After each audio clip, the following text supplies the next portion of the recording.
하나로 인사하시기 바랍니다. 좋아 보이네요.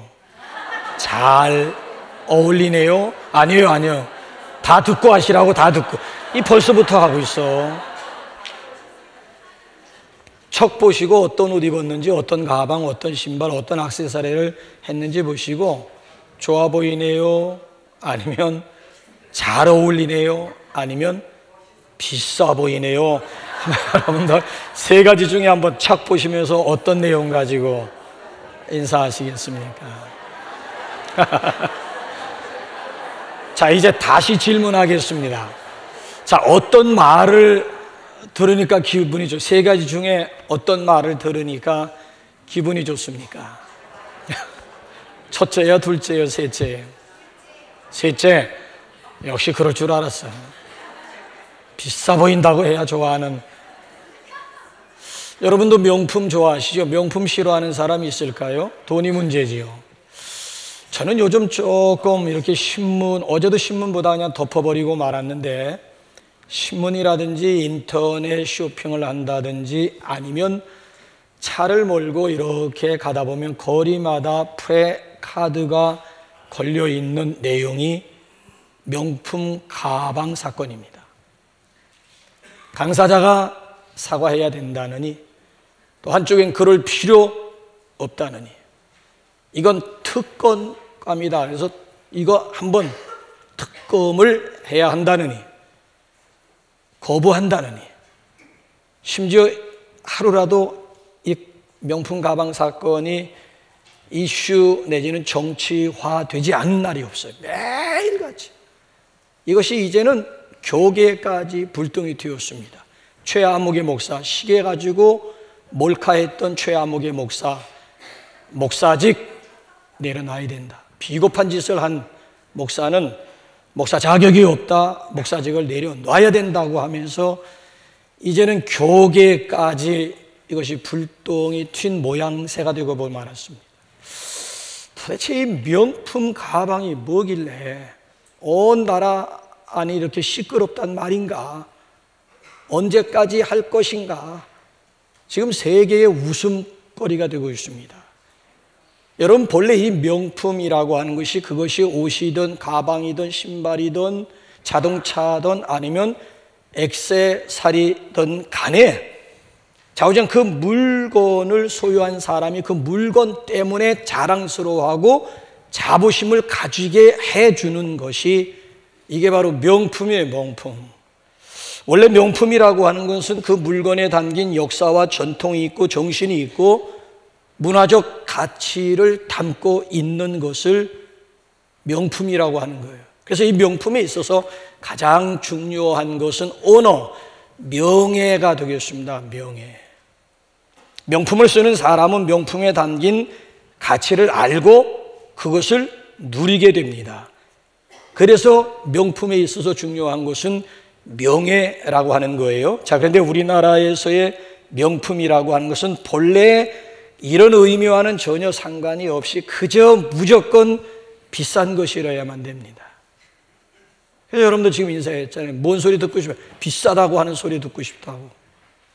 똑같은 물건이라 할지라도 남대문 시장에서는 안 팔려도요, 이걸 명품 백화점에 갖다 놓으면 불티나게 팔리는 거예요. 사람들이 다른 사람들에게 과시하려고 하는 목적 가지고 비싸게 그 물건을 사 가지고 다니는 거예요. 그러니까 한국인들의 명품 선호 의식이라고 하는 것은 이제는 개인적인 취향 차원을 넘어서 이건 중독 수준, 중독 상태까지 가게 되었다라고 하는 거예요. 자, 그런데 이 시간 우리가 분명히 알아야 할 것이 뭔가, 우리 그리스도인들은 명품 부러워하는 인생을 살 것이 아니고 진짜 명품 인생을 살아야 할 줄로 믿습니다. 세상 사람들이야 뭐 보이는 옷이라든지 가방이라든지 신발이라든지 각종 액세서리로 치장을 해가지고 겨우 사람들에게 인정받는 가짜 명품 인생 살려고 하지만, 적어도 우리 그리스도인만큼은 위에 계신 전능하신 하나님으로부터 진짜 인정받는 진짜 명품 인생 살아가야 할 줄로 믿습니다. 자, 그래서 오늘 여기 본문 말씀을 보게 되면 진짜 명품 인생, 명품 교회를 소개하고 있어요.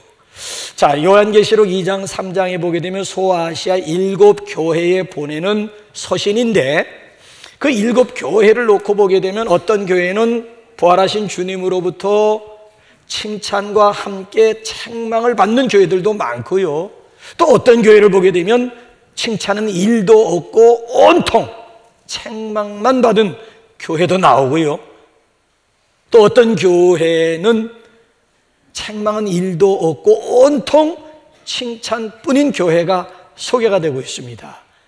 오늘 본문에 소개가 되고 있는 빌라델비아 교회는 책망은 전혀 없고 칭찬만 받은 교회 중에 교회라고 할 수가 있습니다.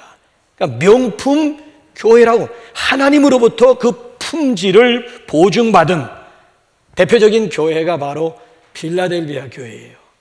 빌라델비아 교회에는 어떤 특징을 가지고 있을까요? 원래 이 빌라델비아라고 하는 도시는요, 주전 2세기경 버가모 왕조의 아탈루스 2세라고 하는 사람이 도시를 만들어서 자기 형님에 대한 사랑의 표시로 빌라델비아라고 이름을 진 거예요.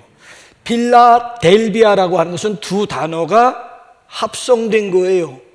필로스, 필리아라고 하는 말과 아델포스라고 하는 말, 필로스, 아델포스가 합쳐져 가지고 빌라델비아가 된 거예요. 필로스, 필리아라고 하는 것은 사랑.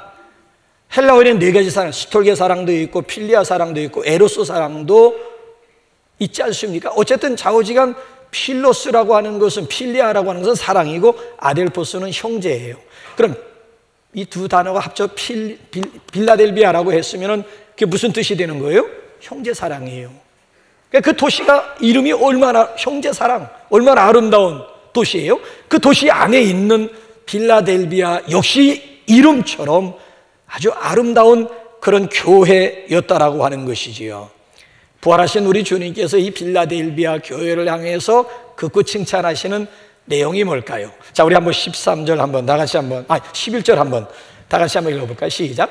내가 속히 오리니 내가 가진 것을 굳게 잡아 아무도 내 면류관을 빼앗지 못하게 하라. 아무도, 그 누구도 내가 너에게 준 아름다운 면류관 지키라는 거예요. 빼앗지 못하게, 아무도 내게 준 아름다운 면류관 그거 내가 올 때까지 빼앗기지 말라. 이 빌라델비아 교회는 어떻게 그 아름다운 그 면류관을 지킬 수가 있었을까요? 빌라델비아 교회를 우리 주님께서 명품 교회라고 하고 그 교회 교인들을 명품 교인이라고 하는 이유가 어디에 있을까요? 이 빌라델비아 교회만이 가지고 있는 자랑거리 아니면 특징이라고 하는 게 뭐가 있을까요? 자, 이런 차원 가지고 오늘 여기 본문 말씀을 접근을 해보게 되면은 아주 두드러진 특징 4가지를 발견할 수가 있는데 그 중에 첫째가 순종하는 교회였다는 거예요. 자, 한번 8절 한번 어떤 상황 가운데서 순종했는지 한번 볼까요? 시작. 볼지어다 내가 내 앞에 열린 문을 두었으되 능히 닫을 사람이 없으리라. 내가 내 행위를 아노니 내가 작은 능력을 가지고서도 내 말을 지키며 내 이름을 배반하지 아니하였도다. 내가 내 행위를 안다, 내 행위를 안다. 이럴 땐 책망이 나올 수 있고 칭찬이 나올 수가 있는데 책망이 아니에요. 책망. 내가 내 행위를 안다. 하나님이 우리 주님이 아신다는데 내가 내 말을 지켰다. 여기 지켰다라고 하는 말은 반의적인 표현으로 그럼에도 불구하고 지켰다는 거예요. 그러니까 순종하기 쉽지 않은 그런 환경, 그런 여건이었음에도 불구하고 내가 지켰구나. 그래서 부활하신 예수님이 감동 잡수셨다라고 하는 거예요. 도대체 어떤 환경, 어떤 형편 속에서 빌라델비아 교인들이 지키며 순종했다는 것이지요? 자, 우리 한번 9절로 넘어가 보게 되면 그 배경이 나오겠죠. 시작. 보라, 사탄의 회당, 곧 자칭 유대인이라고 하나 그렇지 아니하고 됐습니다. 거기까지만 하세요. 보라, 사탄의 회당. 그러니까 이 빌라델비아 도시 안에는 사탄의 회당이 있었다는 거예요. 자칭 유대인이라고 하지만 아니에요. 이런 사람들이 빌라델비아 교회 안에 스며들게 되었다는, 오늘날의 신천지의 원형이에요. 원형. 살며시 자칭 유대인이라고 하면, 유대인은 아닌데 이방인 사탄이야, 이방인 사탄임에도 자칭 스스로가 유대인이라고 하면서 필라델비아 교회 안에 스며들어가지고 교리를 혼란시킨 거예요. 교리를 섞어놓은 거예요.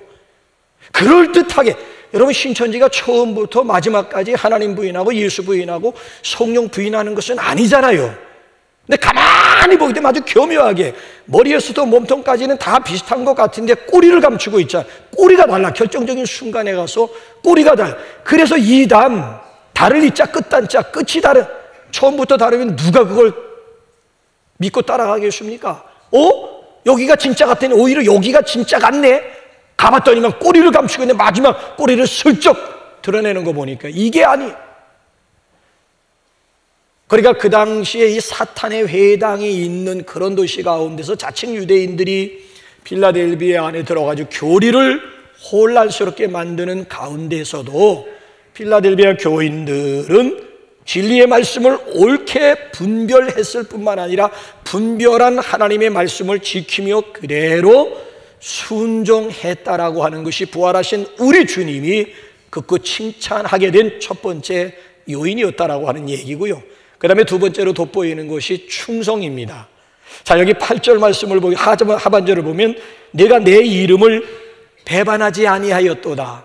내가 내 이름을 배반하지 아니하였도다. 배반의 장미가 되지 아니한 것, 고무신 거꾸로 받고 싶지 않은 것에 대해서 부활하신 우리 주님께서 감동 잡수시면서 극구 너 진짜다, 아예 명품으로 하나님께서 인정해 주었다라고 하는 얘기예요. 여러분, 그 당시 소아시아 7교회에 서신을 써서 보내는 목적이 뭘까요? 위로하고 격려하기 위한 목적이었잖아요. 그 당시에 황제들의 핍박이 극에 달았던 시대였습니다. 황제만이 주님이십니다라고 하는 고백을 하지 않으면 죽어요. 황제냐 칼이냐 양자택일을 강요받고 있는 그런 시대적인 배경이었다라고 하는 거예요. 그럼에도 불구하고 여기 필라델비아 교인들은 내가 내 이름을 배반하지 아니하였도다 하면서 아주 여기 극구 칭찬하고 있는, 결코 그런 상황 가운데 흔들리지 않았고 변하지 않았다는 거예요. 변하지 않았다는 거예요. 여러분, 세상에서 명품과 다른 물건과의 다른 점이 있다면 뭘까요?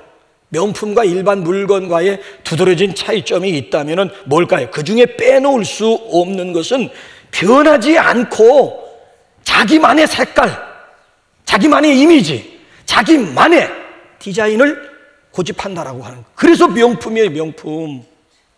1년에 해보그냥 획획과 세계 여성들, 아니 특별히 한국 여성들이 좋아하는 프랑스 제품 가운데 루이비통이라고 하는, 뚱인지 모르겠습니다만은 루이비통이라고 하는 회사는 170년 된 거라고요.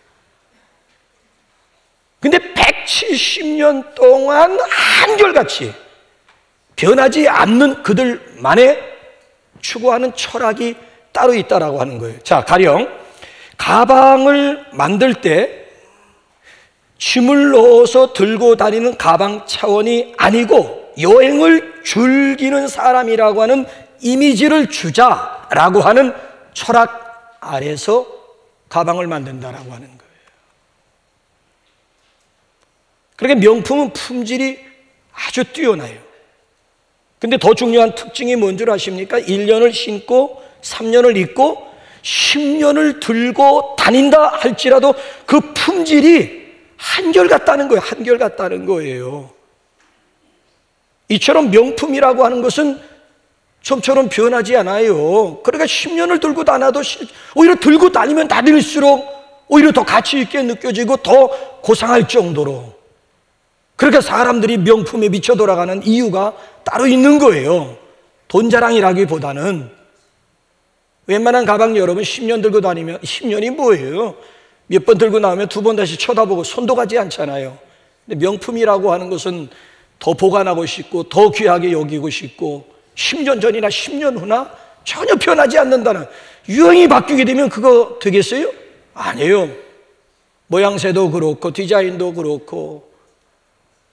그러니까 사람들이 비싸더라도 명품을 구입하려고 하는 이유가 바로 여기에 있는 거예요. 마찬가지 원리, 신앙의 능력이라고 하는 것은 양이라든지 다수결에 있는 것은 아닙니다. 믿음의 능력 아니면 믿음의 척도라고 하는 것도 얼마만큼 변하지 않느냐에 있는 거예요. 그래서 구약 이사야 26장 보게 되면 주께서 심지가 견고한 자를 평강의 평강으로 지키시리니. 자, 신약 성경에도 에베소서 마지막 장 마지막 절이 뭔지 한번 확인 한번 해볼까요? 시작. 우리 주 예수 그리스도를 변함없이 사랑하는 모든 자에게 은혜가 있을지어다. 누구에게 은혜가 있을지어다? 변함없이 주님 사랑하는 모든 자야. 변함없이. 저는 이걸 가리켜서 진국이라고 표현을 해요. 여러분, 성경을 읽어보게 되면 왜 믿음을 금보다 귀한 믿음이라고 그러잖아요. 왜 믿음을 하필이면 금으로 비유했을까요? 믿음이 귀한데 왜 금으로 비유했겠느냐는 거예요. 금은 뭐예요? 변하지 않는다는 거예요. 금은 절대 시간과 함께 세월과 함께 환경과도 상관없이 변하지 않는 그 모습 그대로를 가지고 있기 때문에, 그래서 귀한 믿음을 표현할 때는 금보다 귀한 믿음이라고 표현을 하는 거예요. 그렇습니다. 조석으로 변하고 상황에 따라 변하는 사람은 명품 성도로 인정받을 수가 없습니다. 그러나 시간이 흘러도 변하지 않을 뿐만 아니라 시간과 함께 무르익어 가는 성숙해지는 성도가 우리 주님으로부터 명품 성도로 인정받을 수가 있습니다. 그렇기 때문에 시대는 변하고 상황은 변한다 할지라도 변하지 않는 금보다 귀한 믿음 가지고 우리 주님으로부터 진짜 명품 신자로 인정받는 저와 여러분들이 되시기를 주님의 이름으로 축원합니다. 세 번째로 돋보이는 점은 전도요 선교라고 할 수가 있습니다. 자, 우리 한번 8절 한번 하반절에서 한번 무게 한번 더 볼래? 시작. 볼지어다 내가 내 앞에 열린 문을 두었으되 능히, 볼지어다 내 앞에, 빌라델비아 교회 앞에 열린 문을 두었다. 자, 여기서 열린 문이라고 하는 것이 무슨 뜻일까요? 사도행전을 읽어보신 분들은 답이 나오죠. 사도행전적으로 이 본문 말씀을 이해하고 해석을 한다면 열린 문이라고 하는 것은 전도의 문이고 선교의 문이에요. 여기 빌라델비아 교회는 좌우지간 어려운 가운데서도 전도하고 선교하는 일을 게을리하지 않았다는 거예요. 그러니까 주님의 지상 명령에 아주 충실한 교회가 빌라델비아 교회, 목적이 이끌고 가는 교회가 빌라델비아 교회라는 거예요.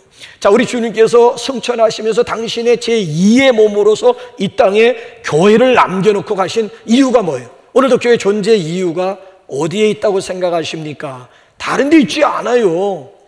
사복음서 마지막 절 보게 되면 마태복음 그러므로 너희는 가서 제자 삼으라 땅끝까지, 마가복음 보면 온 천에 다니면서 복음을 전파하라, 누가복음 보게 되면 내가 약속한 성령 받기까지 예루살렘 떠나지 마라 끝. 그 다음에 후편 1장 8절 보게 되면 성령 너희에게 임하시면 너희가 내 증인이 되리라. 요한복음 마지막 장 보게 되면 너 나 사랑하느냐? 사랑합니다. 내 어린 양 메어라. 내 양치라.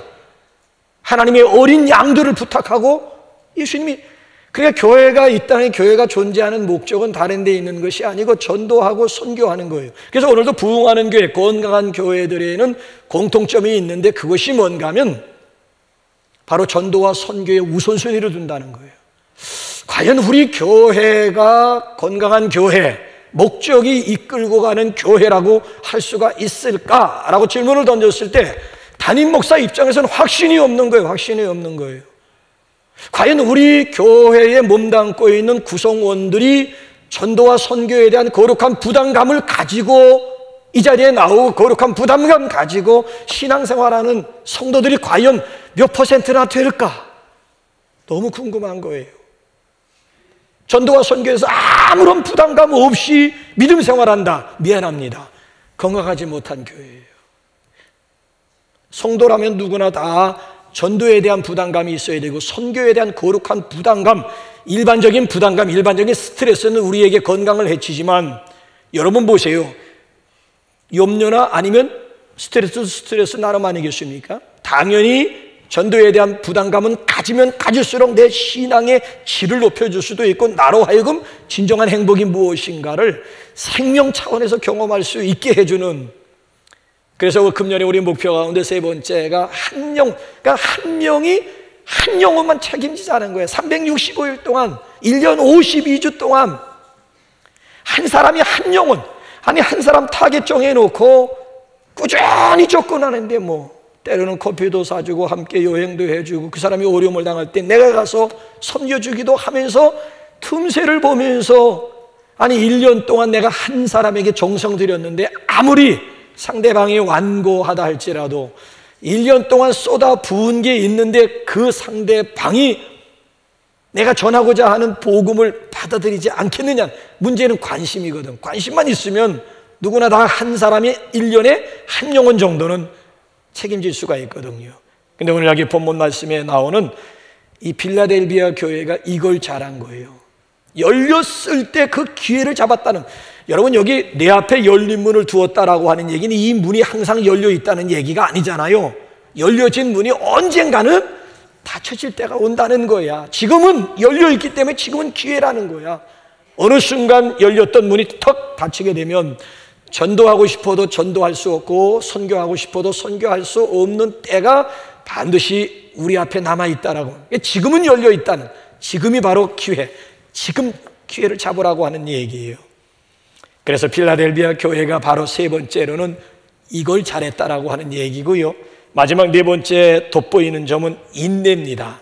자, 우리 한번 10절 한번 다 같이 한번 읽어보실래요? 10절 시작. 내가 나의 인내의 말씀을 지켰은즉 내가 또한 너를 지켜 시험의 때를 면하게 하는. 자, 됐습니다. 내가 나의 인내의 말씀을 지켰은즉, 저게 원래 번역은 저렇게 하면 안 되는 거예요. 내가 인내하라는 나의 말을 지켰은즉 이렇게 되는 거예요. 내가 인내하라 라고 하는 나의 말을 지켰은즉 이라고 하는 그런 의미야, 그런 의미. 필라델비아 교회는 환난과 핍박 가운데서도 끝까지 참고 견디고 인내했다라고 하는 얘기예요. 그래서 제가 지난번에 여러분들에게 소개했습니다마는 성경의 인내를 의미하는, 참고 견디고 인내하는, 인내를 의미하는 단어가 두 가지예요. 우리 성경에 그냥 소개가 되었습니다마는 원래 원문 헬라어 성경을 보게 되면 휘포모네라고 하는 인내가 있고 마크로디미아라고 하는 인내가 있어요. 이 둘의 차이점은 어디에 있는가? 간단한 거예요. 휘포모네 인내라고 하는 것은 나를 둘러싸고 있는 모든 무거운 환경으로부터 내가 참고 버티고 견디는 인내를 휘포모네, 환경 또는 형편, 여건 가운데서 참고 견디는 인내를 휘포모네 인내라고 얘기를 해요. 마크로디미아 인내라고 하는 것은 환경이 아니야. 사람에 대해서 참아주고 사람에 대해서 견디고 사람에 대해서 인내하는 것을 마크로디미아라고 얘기를 하는 거예요. 여러분들의 경험상 어떤 인내가 힘들던가요? 여러분을 둘러싸고 있는 어려운 환경을 참아내고 버티고 견디는 것이 어렵던가요? 아니면 인간 관계 속에서 저 왼수 같은 인간을 내가 참아내고 참아주는 그것이 어렵던가요? 아니, 성도들이 왜 공동체를 이탈하는 줄 아십니까? 무슨 교회에서 맡겨준 일이 너무 벅차가지고 일이 힘들어가지고 공동체를 옮기는 사람은 없어요. 대부분 보게 되면 다 소그룹이라든지 그런 모임 가운데서 저 왼수 같은 저 인간, 저거 보기 싫어가지고 결국 저리 싫으면 누가 떠난다고? 중이 떠난다고. 저 인간 보기, 이 공동체 가운데 저 인간 보기 싫다고 해가지고 미련 없이 굿바이 하는 사람들이 현대 교인들 가운데 인간관계가 힘든 거예요. 인간관계에서 인내하고 인간관계에서 참아내는 것이 힘든 거예요. 여러분, 그런데요, 우리가 사랑 얘기합니다만 진짜 사랑이 뭔 줄 아십니까? 여러분, 사랑을 어떻게 정의하시겠습니까? 감상적으로 이해하시오. 성경은 감상적인 사랑 얘기한 적 없습니다. 성경은 감성 아니고 의지야, 의지. 진짜 사랑, 진정한 사랑이라고 하는 게 뭐냐? 고린도전서 13장 읽어보세요. 1절부터 마지막 13절까지 사랑이야. 그래서 사랑장이라고요. 그 가운데 4절부터 7절까지 사랑은 하면서 사랑이 무엇인가를 15가지로 쭉 소개를 하는데 사랑의 알파와 오메가, 사랑의 시작과 끝이 뭔 줄 아십니까? 이게 사랑의 본질이라고 하는 거예요. 자, 우리 한번 고린도전서 14장 4절 사랑의 우리 한번 시작이 뭐고 7절 사랑의 끝이 뭔지 한번 볼래? 시작. 사랑은 오래 참고 사랑은 온유. 됐어. 쭉 나가잖아. 사랑이 뭐냐? 오래 참는 것이다, 온유한 것이다, 시기하지 않는 것이다, 자랑하지 않는 것이다, 교만. 쭉 나가잖아요. 사랑의 시작, 사랑이란 하면서 사랑은 오래 참는 것이다. 그리고 사랑의 오메가 포인트 끝이 뭔지 7절 한번 가볼래? 7절 시작. 모든 것을 참으며 모든 것을 믿으며 모든 것을 바라며 모든 것을 견디느니라. 저기서 뭐가 빠졌어요? 사랑은 모든 것을 참는 것이다, 사랑은 모든 것을 믿는 것이다, 사랑은 모든 것을 바라는 것이다, 사랑은 모든 것을 마지막 끝이 뭔가 하면 사랑은 모든 것을 견디느니라. 근데 여러분 우리말 성경은 모르지만은 원래 헬라어 원문 성경을 보게 되면 사랑은 오래 참고 사랑의 시작, 사랑의 알파가 뭔가 하면 오래 참음. 헬라어로는 마크로디미아야, 마크로디미아.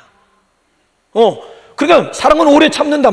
사람에 대해서 오래 참아주는 것, 그게 진짜 사랑이라는 얘기고, 사랑의 오메가 포인트, 사랑의 끝이 뭔가 사랑은 모든 것을 견디느니라. 이 견딘다라고 하는 말을 헬라어로 보게 되면 그게 휘포모네야, 휘포모네. 나를 둘러싸고 있는 모든 환경, 나를 짓누르고 있는 이런 환경 속에서 내가 버티고 참아내는 것이, 이게 바로 진정한 사랑이라고 하는 것. 그러니까 자오지ang 그가 사람이 되든 아니면 환경이 되든지 간에 무던히 오래 참고 견디는 이것이 바로 진정한 사랑이라고 하는. 그러니까 빌라델비아 교회는 진정한 사랑이 있는 교회였다. 빌라델비아의 뜻이 뭐라고요? 이거 셀 모임에 나와서 제가 지금 계속 강조하는 거예요. 빌라델비아 뜻이 뭐예요? 형제 사랑. 필로스 아델포스, 사랑, 형제 사랑. 그러니까 빌라델비아 교회 안에는 진정한 사랑. 그 얘기는 무슨 얘기인가 하면, 그 주변에 둘러싸고 있는, 그렇잖아요. 이 무거운, 왜냐하면 예수 믿음으로 재산을 다 정부에 반납을 해야 돼. 그러고도 예수 믿을 수 있겠어요? 빌라델비아가 이걸 한 거예요. 예수 믿는다는 이유 때문에 재산이 몰수당하는 이런 이것처럼 무거운, 이것처럼 무서운 환경이 어디 있겠어요? 그것도 참아냈다는 얘기고요. 내로 황제들이라든지 아니면 자칭 유대인들 하면서 스트레스를 주고 있는 그 인간에 대해서도 필라델비아 교인들이 넉넉히 참아냈다라고 하는 얘기. 그렇다고 여러분 필라델비아 교인들의 구성원이 좋았다라고 하는 얘기는 다 그 인간이 그 인간들이에요. 어느 교회는 가봐. 어제 이렇게 뷸라들하고 이렇게 식사를 하고 그 지도하는 분하고 이렇게 같이 여러 명이서 식사를 했는데, 같은 식탁에 앉았는데 주변에 앉은 사람들이 막 그분의 남편을 막 너무 좋은 분이라고, 그런 분이 없다고 막 계속 딱 한마디 하라고. 살아봐. 정답이에요. 살아봐. 보여지는 거하고 실제하고는 다를 수도 있는. 그러니까 어느 교회는 가봐. 사람들이 모인 곳엔 다 50보 100보 다 그 나물에 그 밥이지 좋은 교회가 따로 있어요? 우리가 좋은 교회 만들어가는 것이지 좋은 교회가 지구상에 따로 있더냐고요. 아니 죄인들이 모인 집단들인데 환자들이, 의인들이, 건강한 사람들이 이 안에 뭘 오겠어? 죄인들이 이 자리에 오게 되어 있고 스스로 병든 자라고 생각하는 사람들이 병원을 찾는데, 병원에 가면 어느 병원에 가든 다 그 환자가 그 환자고 다 냄새나고 다 신음소리 들려지고. 여러분 이 빌라델비아 교회도 마찬가지예요. 구성원들이 좋았다라고 하는 얘기가 아니에요. 다 그 속에도 다 가시와 같은 교인들이 있고요. 왕 밥맛 꼰대들 있잖아요. 꼰대들 왕꼰대들 다 있고요. 어디 가든지 왕밥맛도 있고 왕꼰대들이 있어요. 자, 그럼에도 불구하고 오늘 여기 본문 말씀을 보게 되면 이 사람들은 상대방이 있는 모습 그대로를 용납하고 참아주고 기다려주고, 그리고 있는 모습 그대로 품어주었다라고 하는 것이 위에 계신 부활하신 예수님에게 감동을 주어가지고 그분이 11절을 통해서 다시 한번 뭐라고 강조하는지 11절 한번 우리 다 같이 읽어볼까요? 11절 시작. 내가 속히 오리니 내가 가진 것을 굳게 잡아 아무도 네 면류관을 그거 굳게 잡고 있으란 그거 지금 굳게 잡. 내가 네게 준 아름다운 면류관 내가 속히 뛰어올 때까지 그 굳게 잡고 아무도 내 아름다운 그 면류관, 너희들에게 있는 그 아름다운 면류관 빼앗기지 말게 하라고. 여러분, 그렇다고 오해하지 마십시오. 뭐 순종할 만해서 순종하고, 충성할 만해서 충성하고, 전도할 만해서 전도하고, 인내할 만해서 인내했다라고 하는 그런 얘기가 오히려 그 반대예요. 그래서 예수님이 감동 잡수시고, 그래서 예수님이 진짜라고 하면서 인정해 준 거예요.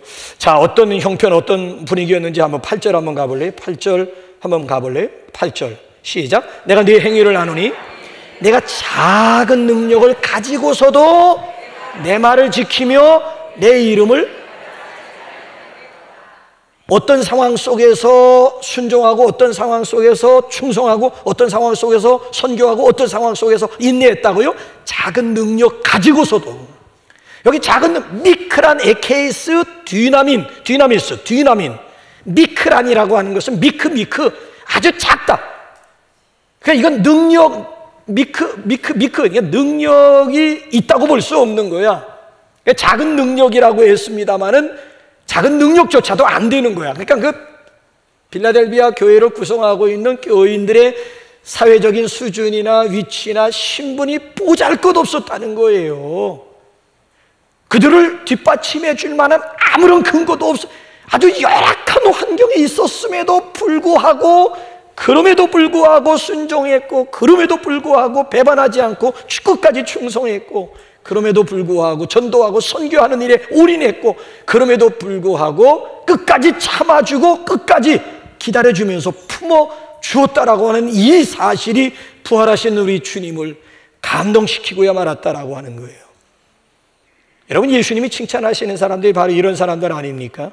그렇기 때문에 우리는 내가 속한, 아니면 내가 처한 환경이라든지 형편, 여러분 탓할 생각하지 마십시오. 환경의 문제가 아니고 이건 내 마음의 문제예요. 형편의 문제가 아니고 이건 나의 열정의 문제예요. 조건의 문제가 아니고 이건 나의 믿음의 문제라고 할 수가 있습니다. 어려운 벽이 여러분 앞에 놓여 있습니까? 그 벽을 넘어뜨리면 길이 되는 거 아세요?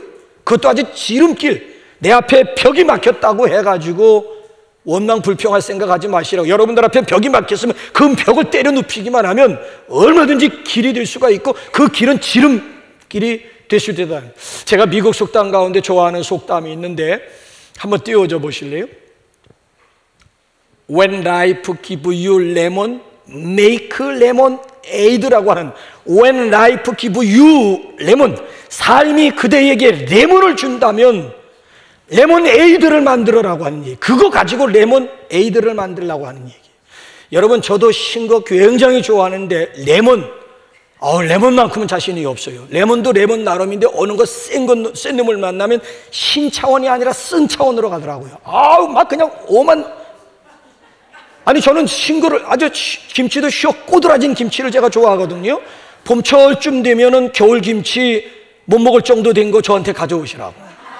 아니, 농담 아니고 진짜 그래요. 저는 요구르트를 안 먹는 대신 생김치를 제가 잘 못 먹어요. 먹기는 먹지만 생김치를 즐기지는 않고 오히려 쉬면 쉴수록 저는 더 좋아하는, 제가 그만큼 쉰 것에 대해서는 자신 있는 사람임에도 불구하고 이 레몬만큼은, 이 센 레몬만큼은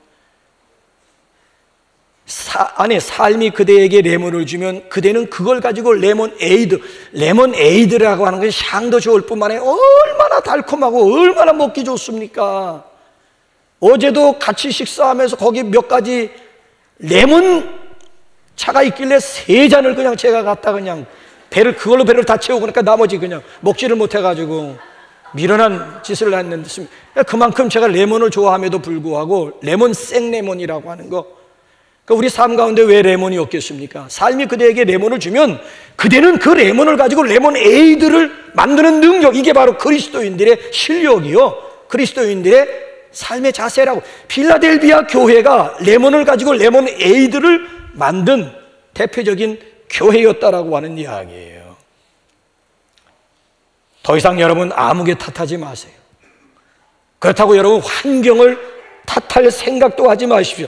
환경이 우리를 부정적인 사람으로 만드는 것이 아니지 않습니까?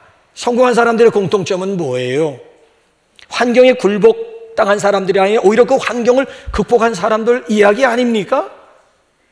장애물을 오히려 디딤돌 삼고 더 멀리 점프한 사람들의 이야기 아니겠습니까? 내 앞에 장애물이 놓였다고 해가지고 그 장애물을 원망하면서 탓할 생각하지, 오히려 그걸 나의 디딤돌 삼기만 하면 오히려 이 풍랑인연하에서 목적지까지 더 빨리 갈 수가 있고, 그 장애물을 점프 삼아가지고 뛰기만 하면 오히려 더 멀리 뛸 수가 있다라고 하는 놀라운 사실 아니겠습니까? 환경의 문제라기보단 이거는 나의 인격의 문제이기도 하고 나의 믿음의 문제이기도 하고 나의 삶의 자세, 삶의 문제이기도 합니다. 자, 끝까지 이기고 지킨 승자들에게 끝으로 우리 주님께서 무엇을 우리 약속해 주는지 그 약속까지는 봐야 되겠죠. 우리 한번 12절 다 같이 한번 읽으면서 결론 절까요? 시작. 이기는 자는 내 하나님 성전의 기둥이 되게 하리니 그가 결코 다시 나아가지 아니하리라.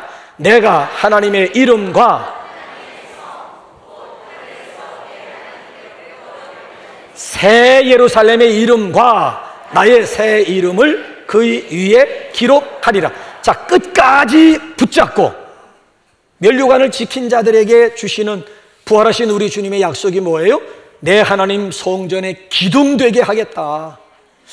이전에 우리 한 40여 명 가까이 소아시아 지방, 그러니까 여기 지금 계시록 2장 3장에 나와 있는 배경을 이루고 있는 소아시아 지방, 지금은 터키 지방이잖아요. 그 7교회를 방문하면서 10중 8구 다 실망했어. 그렇게 아름다워 보였고 그렇게 부흥해 보였던 성경에 나오는 2장 3장의 교회들이 흔적도 없이 사라진 거 있죠. 남아있는 것이 기둥만 남아있어. 기둥. 그래서 지금 이 말씀, 내 하나님 성전의 기둥이 되게 하리니, 다 역사적인 흔적은 쥐도 새도 없이 다 사라지고 말았는데 남아있는 흔적이 있다면은 기둥만 남아있더라. 아하, 그 의미가 다 사라진다 할지라도 기둥, 내 하나님 성전의 기둥 삼아주는데 그 기둥에다 누구의 이름을 새겨주시겠다라고 하는 얘기예요. 새 이름이 나오잖아요. 하나님의 이름을 거기다 새긴다는 얘기고, 하늘에서 내려오는 새 예루살렘 성, 천국의 이름을 거기다 새겨준다는 얘기고, 나의 부활하신 예수님의 새 이름, 부활하신 예수님의 이름을 그 기둥에다 세워준다는 거예요. 우리를 하나님의 소유, 확실히 하나님이 아예 그냥 찜해 주시겠다라고 하는 아주 분명한, 아니 내가 하나님의 소유가 됐고 나는 하나님의 자체, 하나님의 것이 되었다라고 하는 이 사실이 얼마나 우리가 영광스러우면서도 얼마나 든든한, 하나님이 나를 붙잡고 계시고 나는 하나님의 소유, 나는 하나님의 것이다라고 하는